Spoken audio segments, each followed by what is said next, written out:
ბათუმის ზღვისპირა ზოლში რუსთაველის ქუჩის ბოლოს მიმდინარე სარეაბილიტაციო სამუშაოები უკვე თითქმის 2 წელია შეჩერებულია.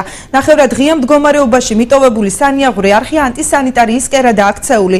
მოსახლეობა იმასაც ამბობს, რომ ღია დარჩენილი არხის გამო არსებობს მასში ჩავარდნისა და ფიზიკური დაზიანებების საფრთხეებიც. ბათუმელები ტერიტორიის მოწესრიგებას სეზონის დაწყებამდე ითხოვენ. ქალაქის მერია აღნიშნული პრობლემის მოგვარებას მოსახლეობას წინა წელსა დაპირდა, თუმცა სამუშაოები ამ დრომდე შეჩერებულია. ქალაქის მერიის პოზიცია იხილეთ მთავარ გამოშვებაში.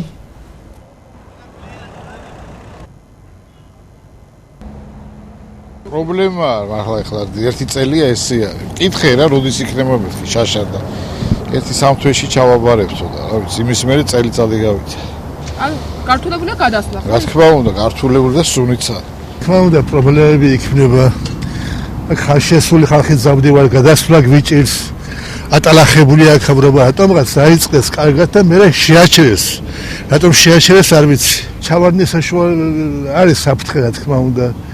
კეთილმოწყებას საერთოდ ხელი დააკლდა ბოლო თვეებში, რატომ არ ვიცი.